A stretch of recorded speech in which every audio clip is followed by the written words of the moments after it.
the things that I'm contributing really do make a difference, and I can see the output on the products that we're developing, which is a really cool feeling.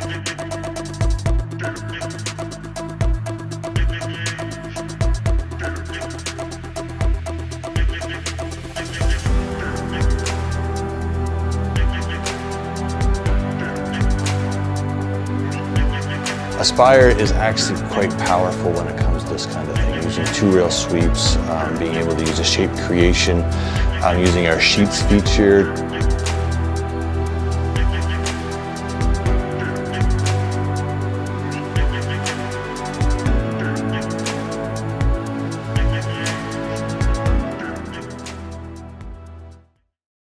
Hello and welcome back to the Vectric User Group Meeting 2023.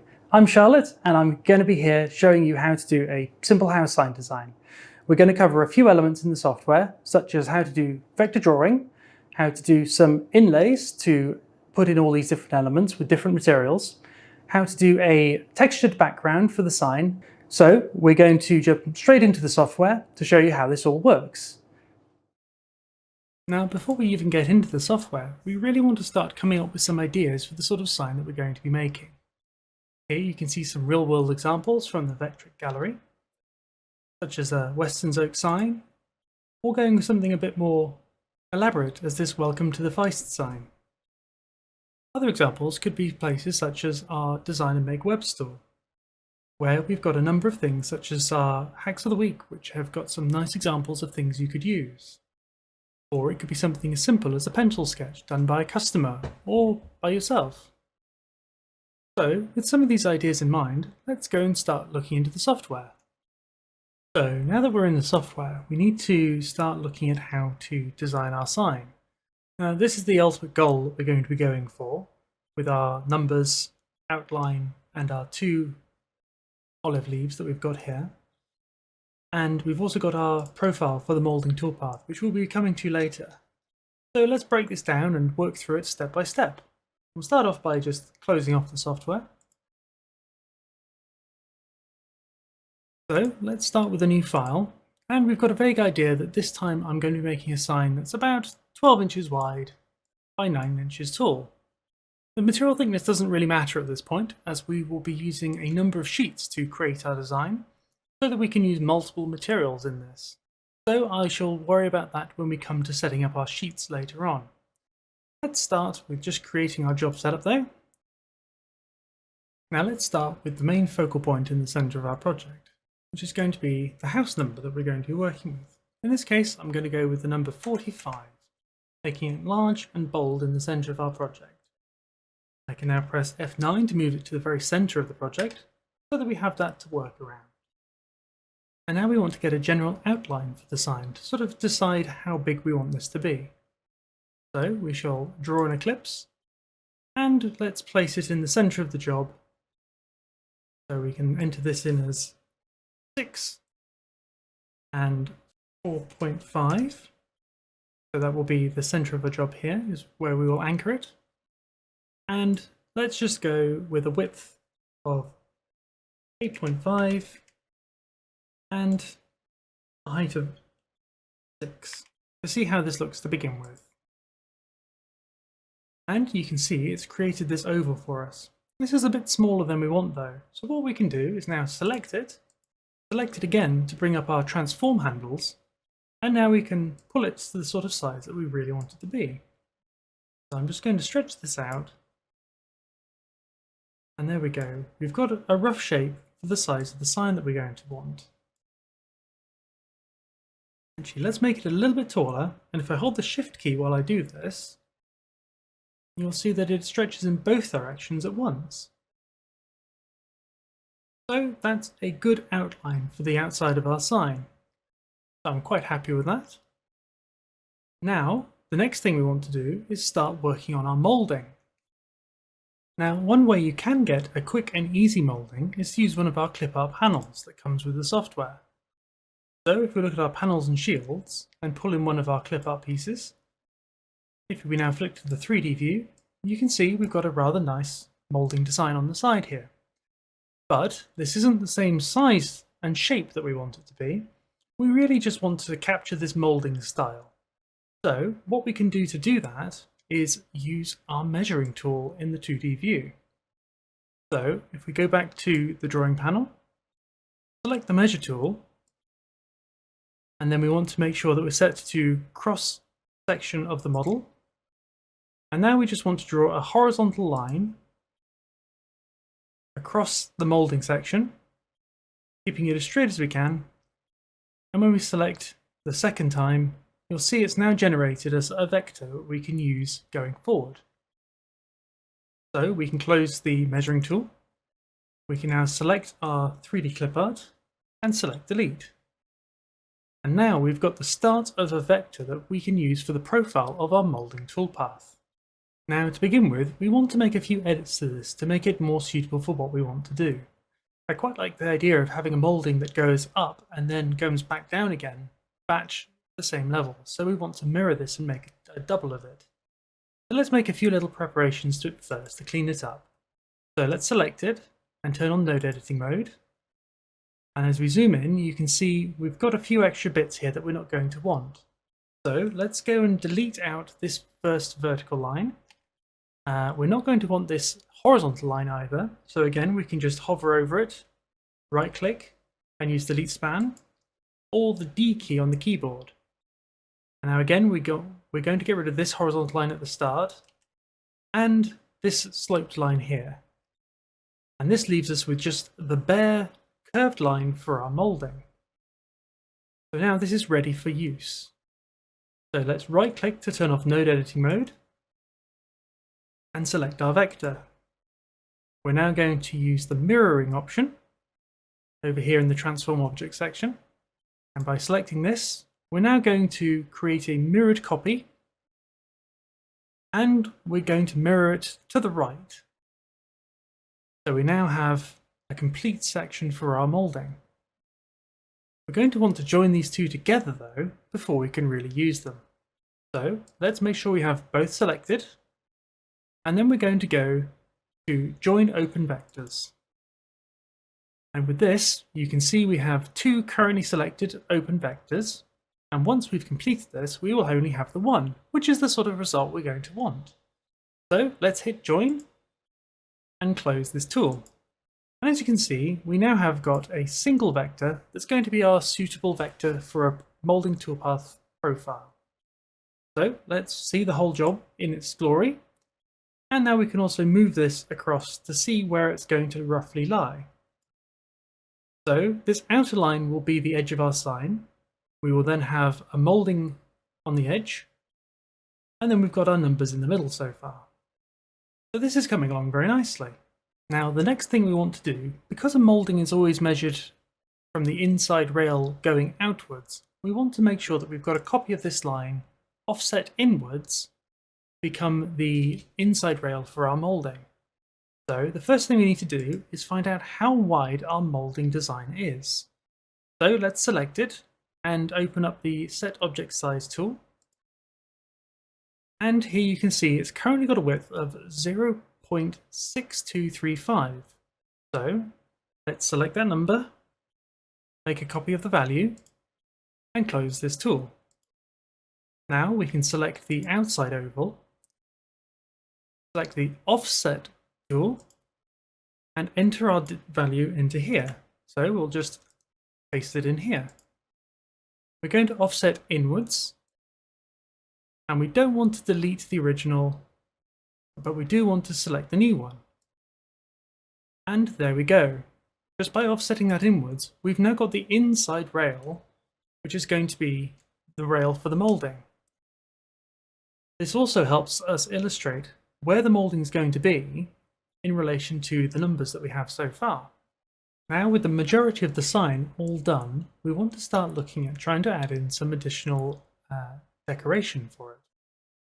The way we're going to do this in this case is we're going to import a bitmap image that we've got. So let's drag this into the project from the folder that we've got it stored in. And we're going to use bitmap tracing to outline one of these images. So let's move this off to the side so that we can get a better look at it. And now we're going to just apply a bitmap trace to the whole image. So we shall go to the bitmap trace tool, select it, and we just want a black and white bitmap trace for this one, as we only want to exclude the white backgrounds. We'll increase the threshold until we have a good solid outline on everything. And once we're happy with that, we can set the corner fit to fairly loose. Just increase the noise filter a little bit, just to be sure that we've got everything. We don't want to group the vectors, as we're going to only want one of these. And let's hit preview. When you do this, you're going to want to zoom in on the image to make sure that the resulting vectors look quite usable. You can see here we've got a rather odd flat spot. Try looking at one of the others. This one's looking very good. Everything's nicely rounded, and it's straight where we want it to be and rounded in the others. So I think we're quite happy with this one. So let's click apply, and we've finished with the trace bitmap now. So let's close that off. Select our vector that we've now created, and we'll make a copy of it.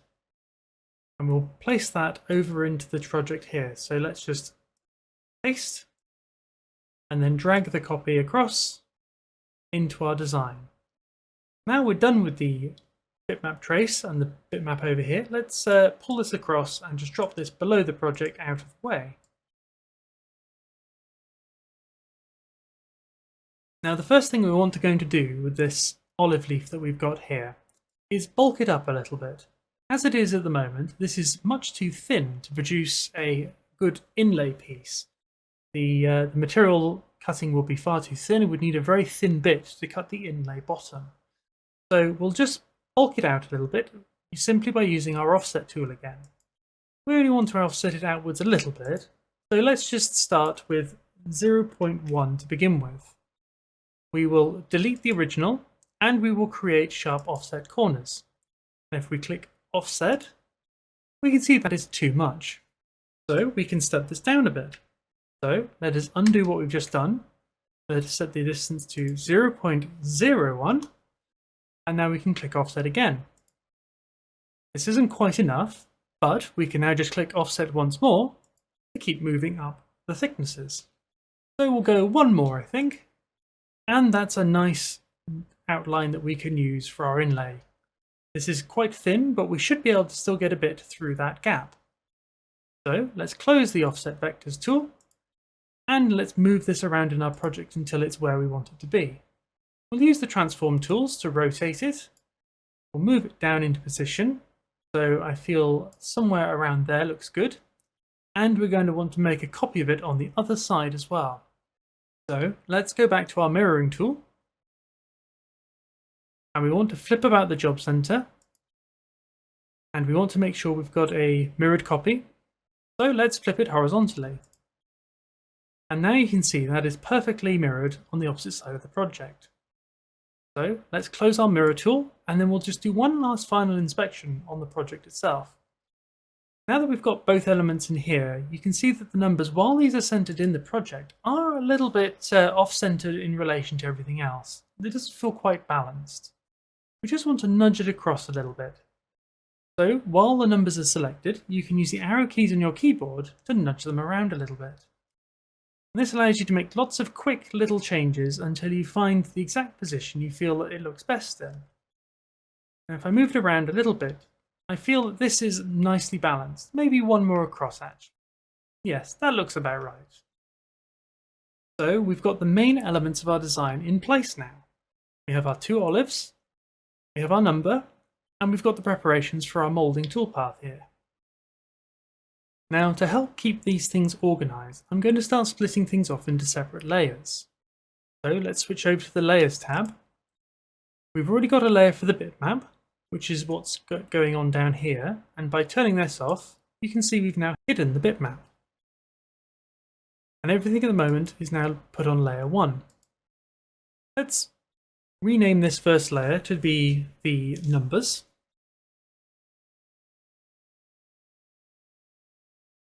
And we want to now add a new layer, which will be for the olives.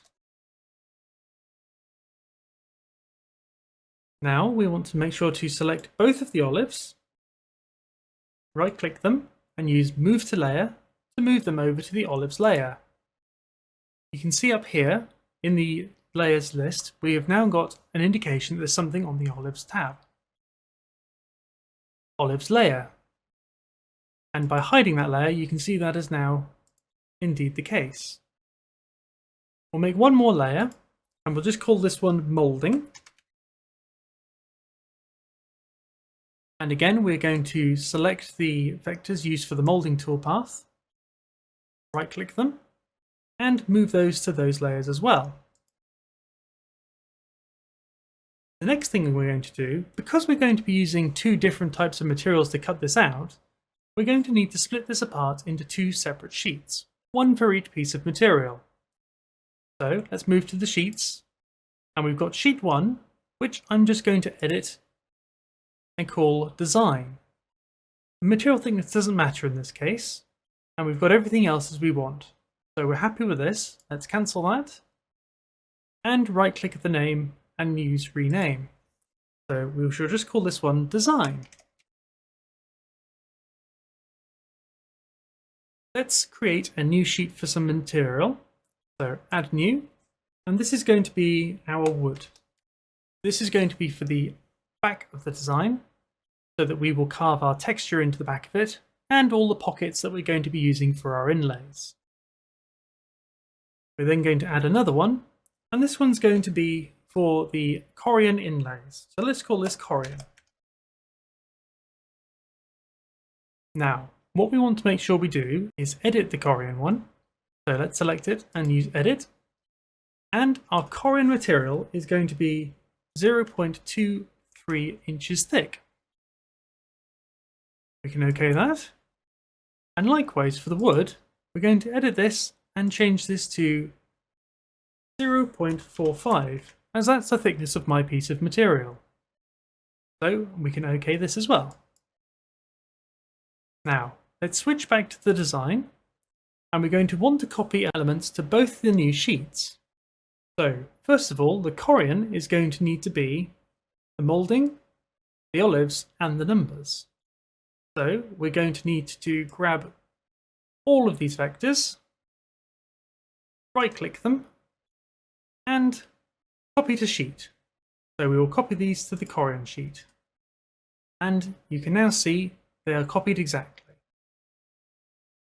We're going to do the same for the wood, except on this one, we don't need to worry about the moulding rail, as we're not going to be needing that one. So we can now right-click and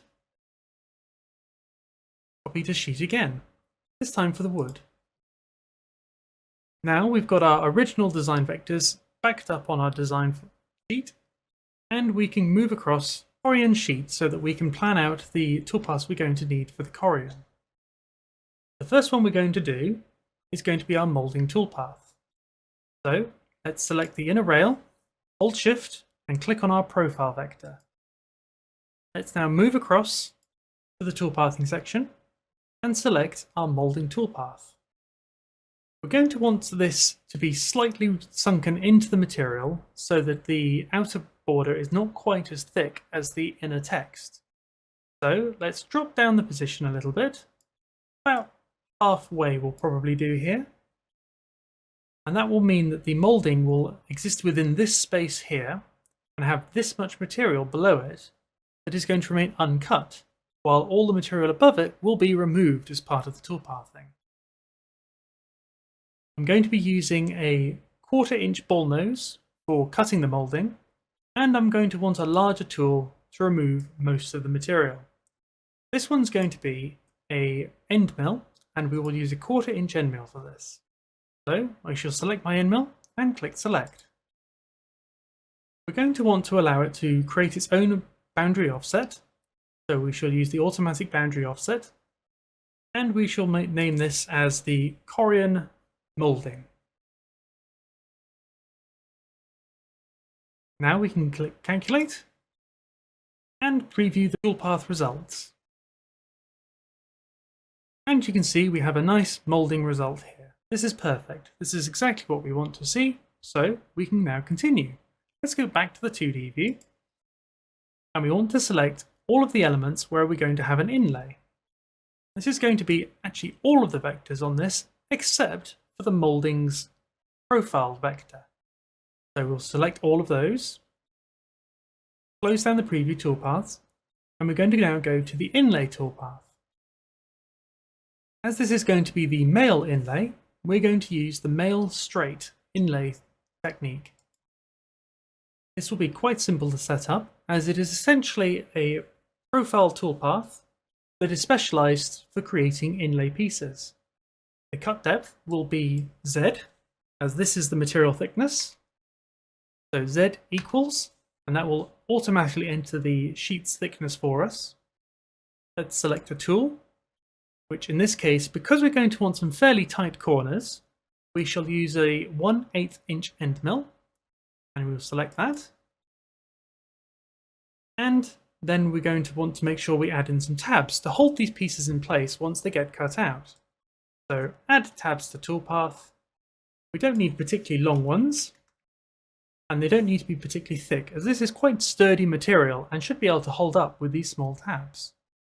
So we just want to edit tabs to make sure that we've added some, and we just want to make sure that we add the tabs suitably in positions around the design so that it's going to be held in place.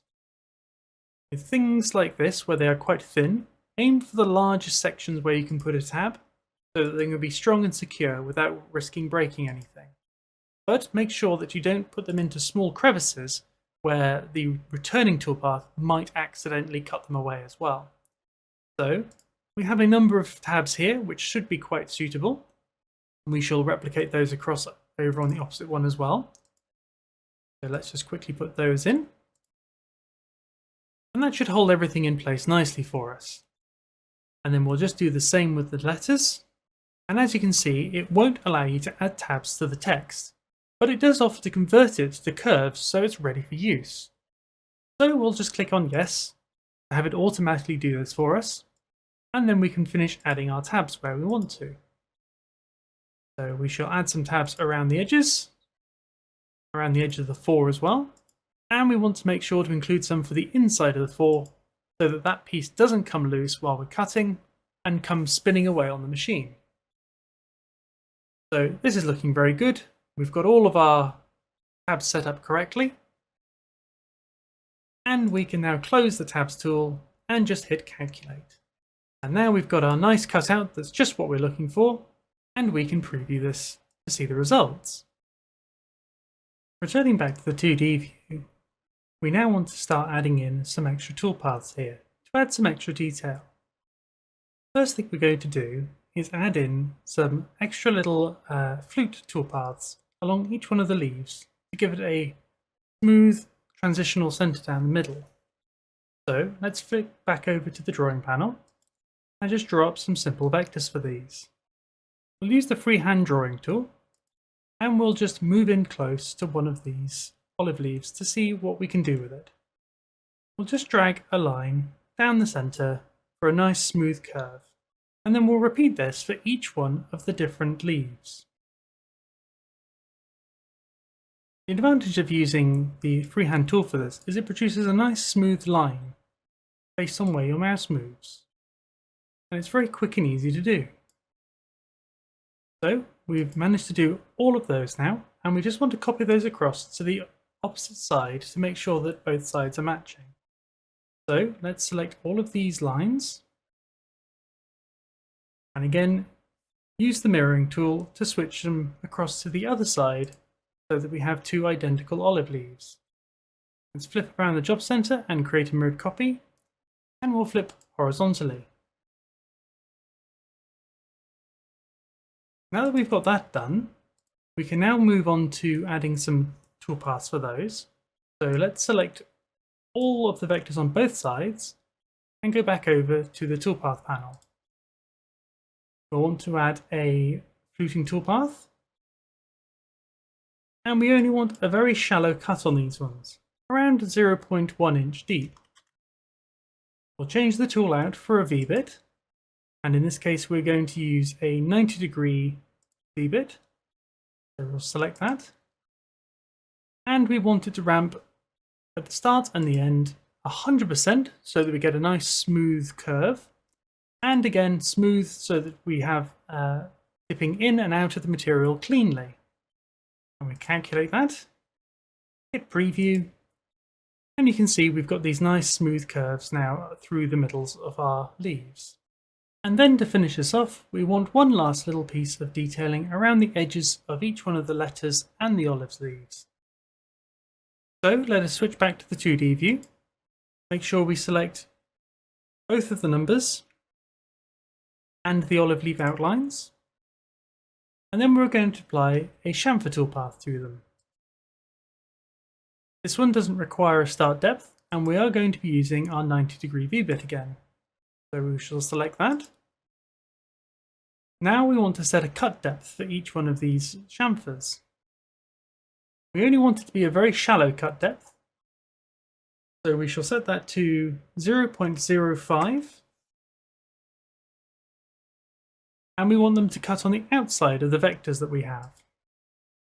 You can see here in the 2D view the direction that each one of the chamfers is going to take, and you can see from the little arrows that they're going to cut from our vector out and downwards. We calculate this and preview the results.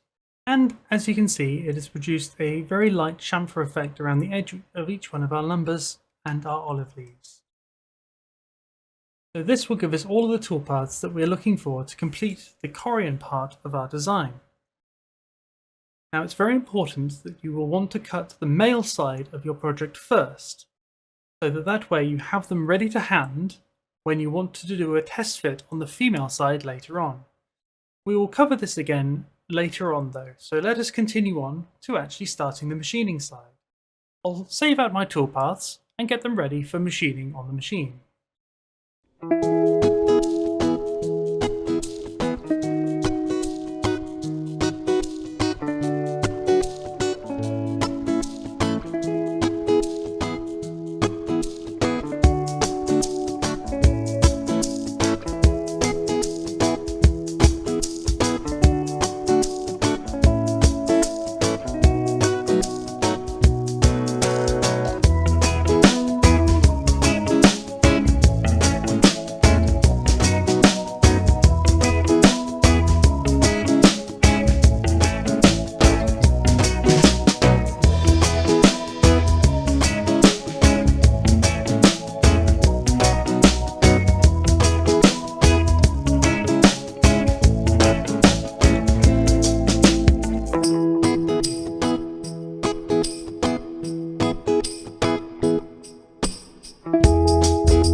So now that we've got all of our parts cut out, we have our male inlays ready to go into our final backboard.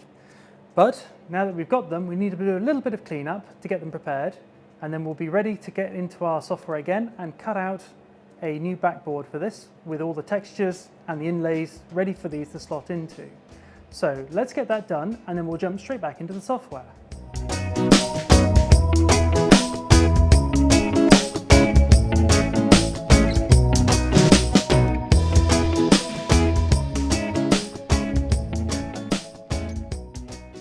Now that we have successfully been able to cut out all of our Corian pieces on the machine, we now need to look into cutting out our wooden background. So let's move over to our wood sheet so that we can begin working on those toolpaths. We don't need to produce any more vectors for this, but we just want to make sure that everything here has got everything toolpath correctly, so that we can move on to fitting them together finally. So let's zoom in on this and start looking at what toolpaths we're going to want to produce. The first that we're going to want to produce is going to be the female inlay for the numbers, the olive leaves, and the outer Corian ring. This is going to be fairly simple to produce, as we're just going to need to do one inlay toolpath for it. The next we're going to want to do is going to be a textured background to offset the Corian inlays and to give a nice textured relief to the back of the house sign, so that everything ties together nicely. And then finally, a simple profile toolpath around the edge of the piece to cut it all out from the backboard. So let's begin with our inlay toolpath. We're going to want to use all of our vectors for this, so I'm just going to select everything, and we shall create an inlay toolpath, which in this case is going to be a female pocket. Now, for this one, we're going to want to make sure that we give it a cut depth suitable for the inlay pieces to sit into. It doesn't have to be particularly deep, as we do want our Corian to stand out quite far from the piece. Now, if we go back over to the sheets section, we can have a look and remind ourselves that our Corian is 0.23 of an inch thick. So we want to leave at least 50% of that above the material. So back over to the toolpath. We're going to remove the two tools that are there currently, as we don't want either of those. And we want our cut depth to be 0.1. Now we want to put in the tool we're going to use. And in this case, it will be a 1/8 inch end mill. So I'm just going to select that. And that is actually all we need to do in this case. However, one additional thing you'll want to take into consideration is the overcut distance. This tool will allow you to choose how big you want your inlay to overstep the mark. Because as it is, the Corian will be perfectly flush with the edge of the inlay. And likely the friction of that will be too great for the pieces to insert into each other. And that is assuming we haven't had any sort of tool deflection when we cut the Corian. As the Corian's quite a tough material, there may well have been some tool deflection going on there. So we want to make sure to account for some of that as well. So what we're going to do is we're going to put in a small 0.002 inches on our overcut distance. And we shall calculate that. And this gives us a nice simple preview, a nice little pocket that we can then cut out on our material. Now, what we can do when we actually cut these parts is test fit the female parts into the male parts. And if we find that the fit is too tight for them, what we can do is come back to this, increase the overcut distance, and run the toolpath again on the machine before we do anything else. We'll finish planning all of our toolpaths here for now though. So let's just close out of this. And now let's look into our textured toolpath. So let's select just the inner oval vector, the numbers, and our olive leaves, leaving the outer oval vector unselected. And we will apply a texture toolpath to this. You'll need a rather large ball nose for this one, so 1/4 of an inch, so that the texture is not too fine and has a nice scallopy effect. We want to have a start depth of nothing, and we will just allow it to run with the current settings to see how it looks. This will randomly generate us a toolpath. So we want to be able to check how it looks and if it's the sort of result we're looking for. So let's preview that. This is quite nice, but I feel that each of these little scallops are a little bit too short and shallow. So let's undo the last, reopen the texture toolpath, and we will increase the maximum cut length.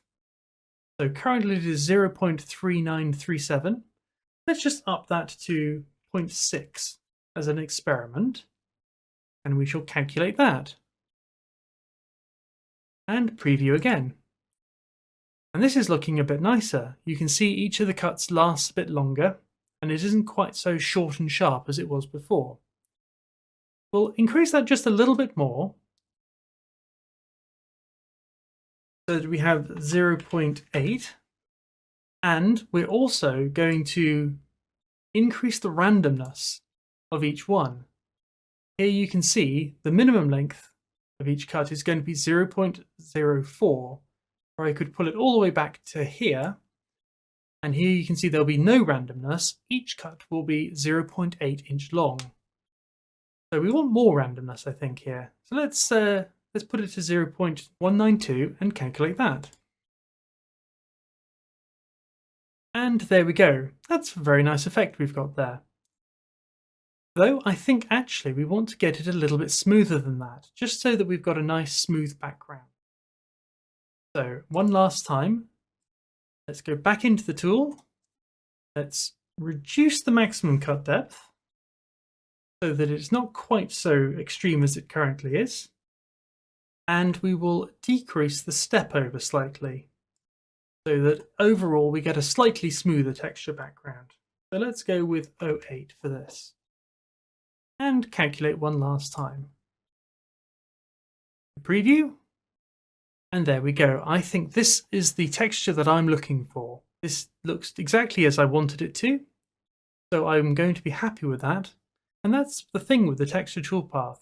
You'll want to adjust some of the settings and play around with it to see what really fits the result you're looking to get. You may need to try a larger bit, or you may need to adjust some of the settings to get the different effects that it can achieve. And you can see here that none of these cuts are too deep, that they're going to really impact on our inlay, which is the exact result we want. Now, finally, to round this off, we just want to do a profile toolpath to cut these out. So we want to set the cut depth to Z and equals, give us our material thickness. We want a reasonable tool to cut through, so we'll use a 1/4 inch end mill. And we're cutting on the outside, and we do want some tabs. They don't need to be overly large, but we want them to be pretty strong. So we're going to leave them at 0.1 thickness and a 1/2 inch in length.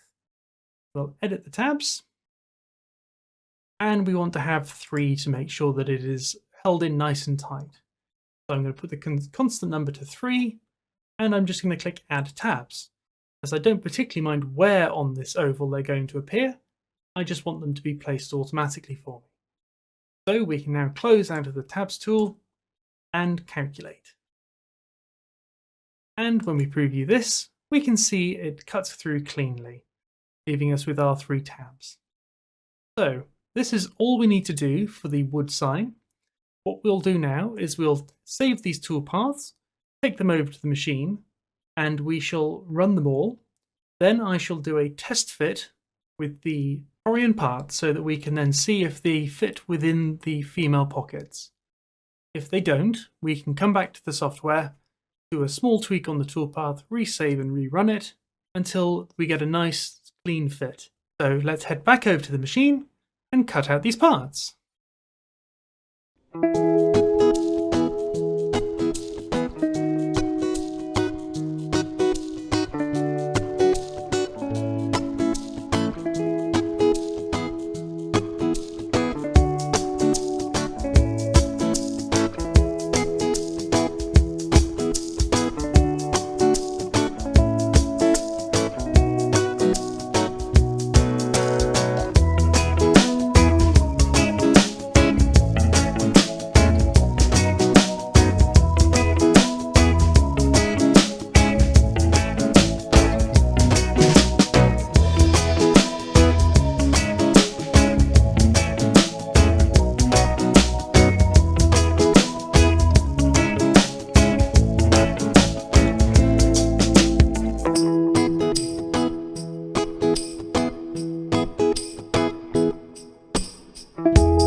And so there you have it. We've got a simple 2.5D sign, which we've managed to use a number of different toolpaths to achieve a very interesting effect with it, such as the inlays for all the raised Corian sections, a textured toolpath background for the background to give us a nice interesting design, and some chamfering on the edges of the raised sections to give us a very nice finished look to it. I hope you've enjoyed this project. All of the files I've created have been included in the purchasable pack for this year's event.